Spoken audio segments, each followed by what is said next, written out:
কারিগরি শিক্ষা বোর্ডের প্রতিষ্ঠা বার্ষিকী, সেই প্রতিষ্ঠা বার্ষিকী উপলক্ষে আমরা র্যালি দেখছি। আমরা দেখতে পাচ্ছি 8ই নভেম্বর গণপ্রকৌশল দিবস 25 আইডিবি 55তম প্রতিষ্ঠা বার্ষিকী উপলক্ষে র্যালি দিচ্ছেন।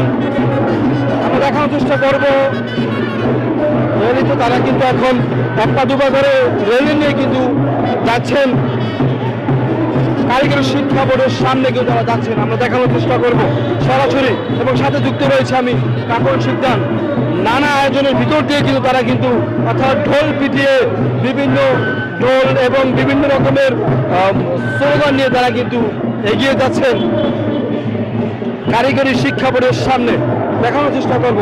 এবং দর্শক আপনারা সকলকে জানিয়ে রাখতে চাই, আছে কিন্তু 55তম কারিগরি শিক্ষা বাংলাদেশ কারিগরি শিক্ষা বোর্ডের প্রতিষ্ঠা বার্ষিকী এবং 55তম সেই প্রতিষ্ঠা বার্ষিকী উপলক্ষে কারিগরি শিক্ষা বোর্ডের যে সদস্যরা রয়েছে তারা কিন্তু এক পা দুপা করে এগিয়ে যাচ্ছেন কারিগরি শিক্ষা বোর্ডের সামনে মিছিল নিয়ে। আমি দেখানোর চেষ্টা করবো সরাসরি।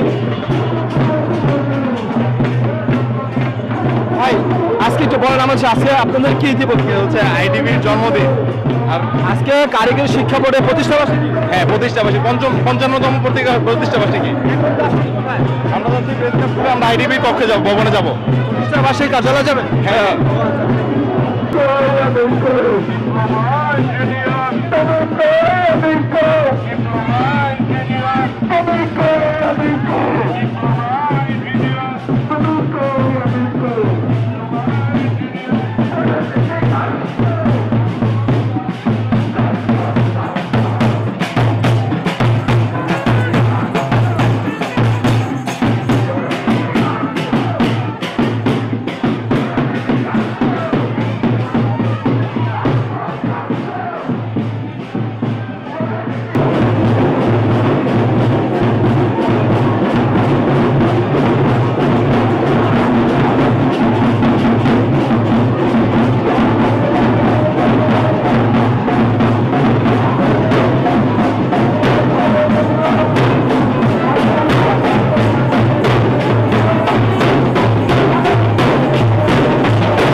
বাংলাদেশের 8 লক্ষ ডিপ্লোমা ইঞ্জিনিয়ার, তারা সারা দেশের রাজধানী থেকে গ্রামাঞ্চল পর্যন্ত যত অবকাঠামো নির্মাণ আছে সমস্ত অবকাঠামোর সঙ্গে ডিপ্লোমা ইঞ্জিনিয়ারদের হাত আছে।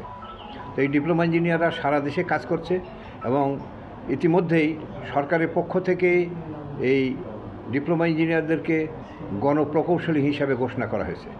তা আমরা সেই গণপ্রকৌশলী আমরা আমাদের সেই দায়িত্ব পরিপূর্ণভাবে পালন করতে চাই এবং আমরা চাই যে দেশের যে কারিগরি কর্মকাণ্ড ডিপ্লোমা ইঞ্জিনিয়াররা যেভাবে কাজ করছে আরও খুব সুন্দর সুচারু সঠিকভাবে যাতে কাজ করতে পারে সেই জন্য আমরা আমাদের ডিপ্লোমা ইঞ্জিনিয়ারদের প্রতি আহ্বান জানিয়েছি এবং দেশবাসীকে আহ্বান জানাই যে এই ডিপ্লোমা ইঞ্জিনিয়ারদেরকে সর্বাত্মক সহযোগিতা করে দেশের মঙ্গল এবং উন্নয়নের জন্য কাজ করে।